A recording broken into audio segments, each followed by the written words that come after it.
आज का ब्लडी सत्य का ये वीडियो YouTube में ही मौजूद एक वीडियो से पूरी तरह से इंस्पायर्ड है।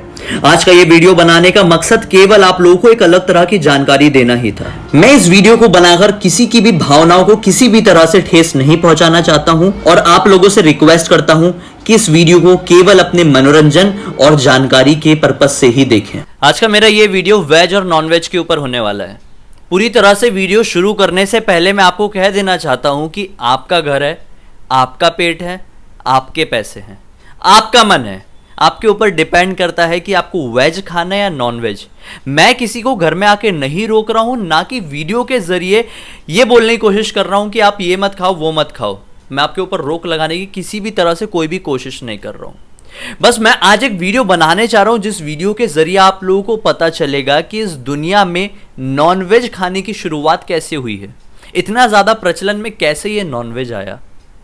दोस्तों, नॉनवेज खाना पाप है या पुण्य है, हमारे हिंदू पुराणों के हिसाब से वो भी मैं आज आप लोगों को बताऊंगा।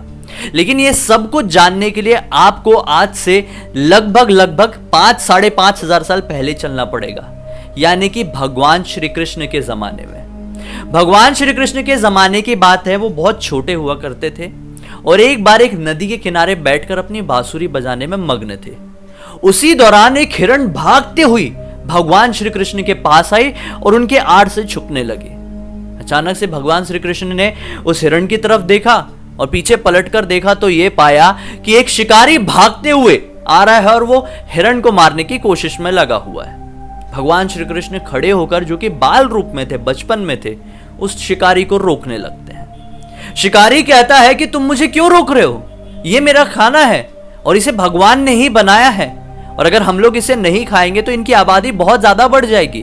और अगर फिर भी तुम चलो ये भी नहीं मानते हो कि अगर हम लोग ने इसे नहीं खाया तो हमारे पास इतने पैसे नहीं है कि हम अनाज खरीद के खा सके, ऐसे में तो हम भूखे मर जाएंगे।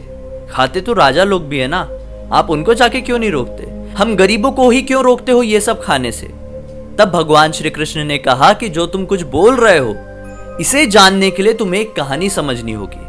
उस कहानी को पूरी तरह से सुनने के बाद तुम खुद ही बता देना कि इसको मारकर खाना सही है या गलत है। अगर तुम्हें फिर भी लगेगा कि इसको मारकर खाना सही है तो मैं तुम्हें बिना कोई टेंशन के, बिना कोई फिक्र के इस हिरण को मारने दूंगा और तुम इसे मारना, पकाना और खा लेना और अपने परिवार वालों का पेट भी भर देना।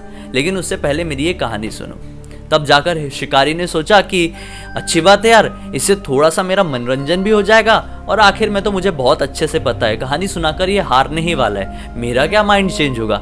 मैं तो इससे हिरण लेकर जाऊंगा, इसका वध करूंगा और फिर साथ में अपने परिवार वालों के पका के इसे खा लूंगा। तब भगवान श्री कृष्ण वो पुरानी कहानी की शुरुआत करते हैं। भगवान श्री कृष्ण कहते हैं कि वो समय से और भी काफी समय पहले मगध नाम का एक राज्य था। वहां पर पूरी तरह से अकाल पड़ गया था, सूखा पड़ गया था, बहुत ज्यादा गरीबी आ गई थी। इस बात से मगध के उस समय के राजा को बहुत ज्यादा टेंशन हुई कि यार अब क्या होगा, यहाँ पे ना अनाज पैदा हो रहा है, ना ज्यादा लोग काम करने के लिए तैयार है, क्योंकि उनकी तनख्वाह देने के लिए राजा के पास पैसे भी नहीं बचे थे। तो राजा ने सोचा कि ऐसा ही चलते रहा तो धीरे धीरे करके मेरी पूरी प्रजा समाप्त हो जाएगी, लोग मरने लगेंगे भूख से। तब राजा ने एक दिन अपनी सभा बैठाई और उस सभा में अपने मंत्रीगणों से सवाल किया कि आप ही लोग बताइए कि अब ऐसा कौन सा खाना बचता है, ऐसी कौन सी खाद्य पदार्थ है जो बड़ी आसानी से लोगों को उपलब्ध हो जाए, बहुत ही कम दाम में, ना के बराबर दाम। देखो, दाम देने के लिए तो अभी राज्य में कुछ बचा ही नहीं है, तो ना के बराबर दाम में क्या ऐसी चीजें जो उपलब्ध हो जाए और लोग खुशी खुशी मजे में उसे खाएं और लोगों के लिए वो पौष्टिक भी रहे। सब लोग बहुत ज्यादा विचार में लग गए। लेकिन तभी एक मंत्री जो कि शिकार करने का शौकीन था, वो खड़ा होकर कहता है कि राजा जी, मैं आपको बताता हूं, हम अपनी प्रजा को खाने के लिए मांस दे सकते हैं, जानवर दे सकते हैं। अगर हम जानवर का शिकार करें और अपनी प्रजा में देने लगे तो इनसे उनको पौष्टिक आहार भी मिलेगा और इसमें ज्यादा पैसे, यानी ना के बराबर ही पैसे लगेंगे ना, क्योंकि उनका शिकार ही तो करना और खा लेना है। इस बात से जो बचे कुछ और भी मंत्रीगण थे वो सहमति दे देते हैं, तैयार हो जाते हैं। लेकिन जो राज्य के प्रधानमंत्री थे वो सहमति नहीं दे पाते। राजा जी प्रधानमंत्री की तरफ देखते हैं और बोलते हैं कि भाई आप भी बताइए कि सही होगा या गलत जानवरों का शिकार करके अपनी प्रजा को खिलाना। तब प्रधानमंत्री कहते हैं कि राजा जी मुझे आप एक रात्रि का समय दीजिए, मैं कल फिर से सभा में आऊंगा और आपके सवालों के जवाब मैं आपको बहुत अच्छे से दे दूंगा। सभा समाप्त हो जाती है, सब लोग अपने अपने घर चले जाते हैं। रात के तकरीबन 12:30-1 बजे के आसपास प्रधानमंत्री उसी मंत्री के घर जाते हैं जिसने ये सबसे पहले सलाह दिया था कि नॉनवेज खाना चाहिए, यानी अपनी प्रजा को, जानवर को खिलाना चाहिए। उसके पास जाकर कहते हैं कि मैं बहुत ज़्यादा टेंशन में हूँ। अब प्रधानमंत्री की टेंशन को देखकर मंत्री की टेंशन बढ़ जाती है। वो सोचता है कि कहीं मैंने सभा में कुछ गड़बड़ तो नहीं बोल दिया था, कहीं मेरे अपोजिट में कोई सजा वजा तो नहीं सुना दी राजा जी ने। तो वो डर जाता है, बोलता है अरे डरो मत, मैं इसलिए टेंशन में हूँ क्योंकि राजा जी की अचानक से सभा समाप्त होने के बाद बहुत ज़्यादा तबीयत खराब हो गई। वैद्य घर पे आए और वैद्य ने बोला कि राजा जी को अब तभी बचाया जा सकता है कि जब राजा जी जैसे ही कदकाठी वाले कोई इंसान के हृदय का 2 तोला मांस लेकर आया जाए। वो 2 तोला मांस वो राजा जी के शरीर में जोड़ेंगे और इससे राजा जी की तबीयत ठीक हो जाएगी। अब ये बात वो मंत्री सुनता है तो हैरान होता है कि हाँ ठीक है, लेकिन ये सब मुझे क्यों बता रहे हो। तब प्रधानमंत्री कहता है कि राजा जी से जो कदकाठी है वो तो आपकी ही मिलती है, तो एक काम करते हैं, मेरे पास खंजर है, उस खंजर से मैं आपके हृदय में वार करूंगा और केवल 20 ग्राम मांस निकालूंगा आपके हृदय का और राजा जी को दे दूंगा। इससे राजा जी वापस से जीवित होने लगे, मतलब पूरी तरह से ठीक हो जाएंगे। अब जैसे ही ये बात वो मंत्री सुनता है, बेहद ज्यादा घबरा जाता है, एकदम डर जाता है, क्योंकि उसने बोला कि यार मेरे हृदय से अगर 2 तोला मांस निकाल लिया गया तो मैं तो मर जाऊंगा, और अब मैं मर जाऊंगा तो फिर क्या मतलब रहेगा चीजों का। तो उसने बोला कि एक काम कीजिए, प्रधानमंत्री बोलते हैं कि एक काम कीजिए, मैं आपको 1 लाख स्वर्ण मुद्राएं देता हूं, आप वो रख लीजिए, हाँ, और फिर अपना हृदय का मांस मुझे दे दीजिए। ये सुनकर वो बहुत ज्यादा घबरा जाता है, अपने घर के अंदर जाता है और अपने घर के अंदर से 1 लाख स्वर्ण मुद्राएं और लेके आता है और बोलता है आप 1 लाख स्वर्ण मुद्राएं मेरी तरफ से भी रखिए और ये 2 लाख स्वर्ण मुद्राएं की मदद से आप किसी और को ढूंढ लीजिए। तब प्रधानमंत्री कहते कि अरे रुकिए रुकिए, आप एक काम कीजिए ना, हम आपको एक हवेली भी दे देंगे, एक जागीर दे देंगे, मतलब रहने के लिए एक अच्छा बड़ा घर दे देंगे। अब ये सुनकर मंत्री बोलता है कि अरे भाई, जब मैं जीवित ही नहीं रहूंगा तो फिर क्या मतलब रह जाएगा आपकी जागीर की, आपकी स्वर्ण मुद्राओं की। फिर प्रधानमंत्री जवाब देते कि भाई तुम प्रधानमंत्री बन जाओ, मेरा पद ले लो, मेरी गद्दी ले लो, मैं तुम्हारा दास बन के रहूंगा, अब क्या चाहिए बता दो। जवाब में मंत्री बोलता है कि अरे यार फिर तुम वही बात कर रहे हो, मैं मर जाऊंगा तो मैं प्रधानमंत्री क्या राजा की गद्दी लेके भी क्या करूंगा, समझ क्यों नहीं रहे हो। ऐसा बोल के वो अपने घोड़े में सवार होने लगता है और वहां से निकलने लगता है। तब अचानक से प्रधानमंत्री उसे घोड़े को पकड़ते और बोलते रुको रुको, भागने की कोई जरूरत नहीं है, मैं जबरदस्ती नहीं करूंगा, मैं किसी और के पास से कोशिश कर लेता हूं जो कि राजा जी जैसे दिखता होगा। अब वो दूसरे के पास जाते हैं, दूसरा भी ऐसे ही घबरा जाता है और वो अपनी तरफ से और 1 लाख स्वर्ण मुद्राएं देता है। तीसरे के पास जाते, तीसरा भी। ऐसे करते करते प्रधानमंत्री रात भर घूमते रहते हैं, इधर से उधर, इधर से उधर, इधर से उधर। सुबह का समय होता है, जितने भी मंत्रीगण थे वो जल्दी पहुंच जाते, क्योंकि सबको जानना था ना कि राजा जी की तबीयत कैसे खराब हुई या फिर अभी वो ठीक है या नहीं। लेकिन राजा जी अपने समय पर बिल्कुल नॉर्मल तरीके से आते हैं, अपने सिंहासन में बैठ जाते हैं। अब सब लोग देख के टेंशन में कि यार हमारा पोपट हो गया है, हमसे मजाक किया गया है, प्रधानमंत्री जी ने हमसे झूठ क्यों बोला, ये बात सब सोच ही रहे थे कि पीछे से प्रधानमंत्री जी की भी एंट्री होती है। अब राजा जी बोलते हैं कि भाई आपने बोले थे कि आज बताएंगे कि मांस खिलाना सही है गलत है, बताइए, हम आपके जवाब का इंतजार कर रहे हैं, आप सहमति देंगे तो हम फिर आगे कुछ कदम उठाएंगे। तब प्रधानमंत्री कहते हैं कि मेरे हिसाब से बिल्कुल गलत होगा, क्योंकि ये जो मांस होता है ये बिल्कुल भी कम रेट में किसी को अवेलेबल नहीं हो सकता, मतलब कम दाम में किसी को अवेलेबल नहीं हो सकता। फिर मंत्री लोग कहते हैं कि ये कैसी बात कर रहे हैं आप, शिकार ही तो करना है, मांस मिल जाएगा। फिर प्रधानमंत्री बताते हैं कि आप लोग शायद भूल रहे हैं कि कल रात क्या हुआ था। कल रात मैं आप सभी लोगों के घर पे आया था और सभी लोगों से मैं केवल 20-20 ग्राम यानी कि 2-2 तोला ही मांस मांग रहा था, लेकिन आप सभी ने उसके लिए इनकार कर दिया और उसके एवज में, उसके बदले आप लोगों ने मुझे 1 लाख स्वर्ण मुद्राएं दे दी। मतलब आप 2 तोला मांस नहीं दे पा रहे, लेकिन आप 1 लाख स्वर्ण मुद्राएं मुझे देने के लिए तैयार हो गए। देखिए राजा जी, मैं इन लोगों के दिए हुए 1-1 लाख स्वर्ण मुद्राओं की मदद से 1 करोड़ स्वर्ण मुद्राओं को इकट्ठा कर चुका हूं।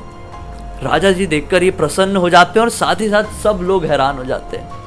राजा जी वो 1 करोड़ स्वर्ण मुद्राओं को लेते हैं और बांट देते हैं अपने पूरे प्रदेश में, अपने पूरे राज्य में, और कहते हैं कि जो जो लोगों को पैसों की आवश्यकता है वो आइए और खेत में बड़ी मेहनत से काम कीजिए। थोड़ा समय लगेगा लेकिन अच्छा खासा अनाज उत्पन्न होगा। बारिश का मौसम आने ही वाला है।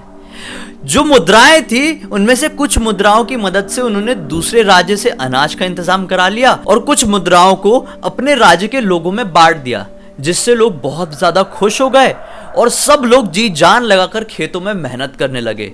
कुछ ही समय बाद बारिश का मौसम आया, घनघोर बारिश हुई और बहुत ही अच्छा अनाज उत्पन्न हुआ। सभी लोग राजा जी के ऊपर भी बहुत खुश हुए, क्योंकि राजा जी ने सब लोगों को बहुत अच्छी आय भी दिए थे और लोगों के घर में अनाज भी दिए थे। अब पूरा प्रदेश हरा भरा वापस से हो गया।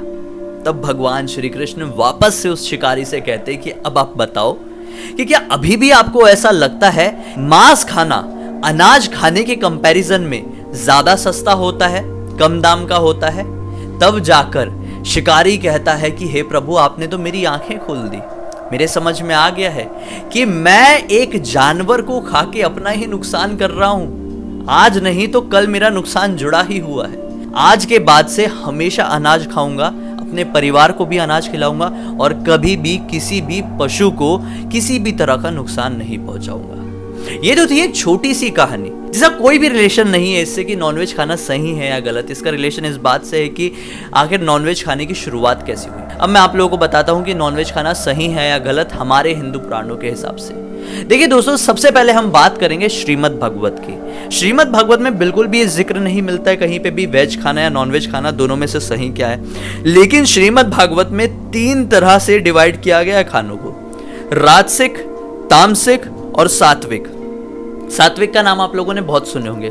सात्विक एक ऐसा खाना होता है, खाने का एक ऐसा प्रकार होता है जिसमें लोग सिर्फ साग सब्जियों का, ताजे फलों का ही सेवन करते हैं। सात्विक खाने के कारण लोगों की लंबी आयु रहती है, इम्यूनिटी बहुत अच्छी रहती है और जो उनका मन है वो बहुत शांत रहता है। वो ज्यादा क्रोधी नहीं होते हैं और उनके अंदर बहुत ज्यादा पेशेंस होते हैं। सेकेंड नंबर में आता है तामसिक भोजन। श्रीमद् भगवद गीता में मांस मटन को तामसिक भोजन कहा गया है। तामसिक भोजन को जो कोई भी ग्रहण करता है, ऐसे मनुष्य को क्रोध बहुत ज्यादा आता है और ऐसे मनुष्य की इम्यूनिटी बहुत जल्दी डाउन होने लगती है उम्र बढ़ने के साथ साथ। ये मैं नहीं कह रहा हूं, ये श्रीमद् भगवत में स्वयं लिखा हुआ है।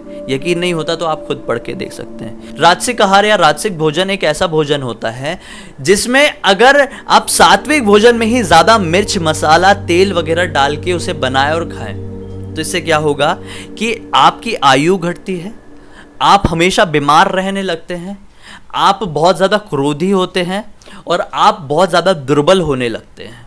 ये राजसिक भोजन खाने वालों के साथ होता है। दरअसल दोस्तों, हमारे जो वेद है, वेद में बहुत सारे लोग बोलते हैं कि पशु बलि को बहुत सही बताया गया है, लेकिन मैं आप लोगों को बता दूं, यजुर्वेद, अथर्ववेद और ऋग्वेद, ये तीनों वेदों में ही पशु बलि को साथ ही साथ मांस खाने को कंप्लीटली ना कहा गया है।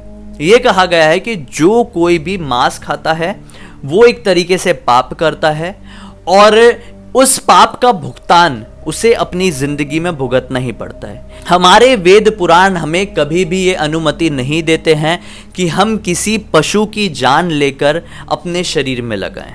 अथर्ववेद में यह भी कहा गया है कि जितने भी 4 पैर वाले या 2 पैर वाले या उड़ने वाले कोई भी पशु पक्षी होते हैं, हमें उनसे अपने तरह ही प्यार करना चाहिए, उनकी देखभाल करनी चाहिए और उनका पालन पोषण करना चाहिए। इससे परमात्मा आपसे बहुत ज्यादा प्रसन्न होते हैं। अब हम वेद पुराण और जो भी कहानियां थी पुरानी, हम उनको 1 सेकंड के लिए साइड में रखते हैं। अब हम बात करते हैं आज के ज़माने के हिसाब से। दोस्तों, आज के ज़माने में भी ना जितनी फॉरेन कंट्रीज़ हैं, जितने भी बाहर के लोग हैं, वो बहुत ज़्यादा मात्रा में वीगन्स बनते जा रहे हैं।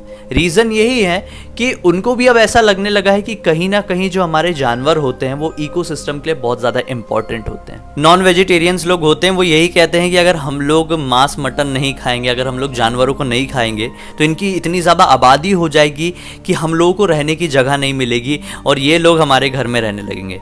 इसके पीछे कुछ भी ट्रुथ नहीं है। मैं आप लोगों को बता दूँ कि जितने भी ये जानवर होते हैं, इनकी उम्र हमारे जैसी तो होती नहीं है। कुदरत ने इनको इसी तरह से डिज़ाइन किया है कि ये लोग अपने आप मर जाएंगे, कम उम्र में ही मर जाएंगे। और अगर ये अपने आप भी नहीं मर रहे हैं और इनकी तादाद बढ़ती जा रही है, तो बेशक जो फूड चेन बना हुआ, जो पूरी एक साइकिल जो डिजाइन हुई, जो हमने बचपन में एक साइंस में पढ़े थे, एक पूरा टॉपिक था इसके ऊपर, इकोसिस्टम के ऊपर, कि इस जानवर को उससे बड़े लेवल का जानवर खाएगा। चूहा होगा, चूहे को सांप खाएगा, सांप को मोर खाएगा, मोर को शेर या चीता खाएगा, ऐसे ऐसे करके पूरा साइकिल बना हुआ है। इस साइकिल में हमारा जो इंसान है, हमारा तो रोल ही नहीं था कि हम जानवर को खाएं, नहीं था। आप लोग खुद याद करो, बचपन में साइंस में आपने पढ़े होंगे, हम तो अपने अनाज ही खा रहे हैं। और मैं सच सच बता रहा हूं, अगर हम लोग ये अनाज ना खाएं, हम लोग सिर्फ जानवरों को खाने लगे, और अगर बाय चांस, मैं बता रहा हूं, बाय चांस अगर जानवर इस दुनिया से खत्म हो गए, तो हम लोग भी इस दुनिया में जीवित नहीं रह पाएंगे, क्योंकि पूरा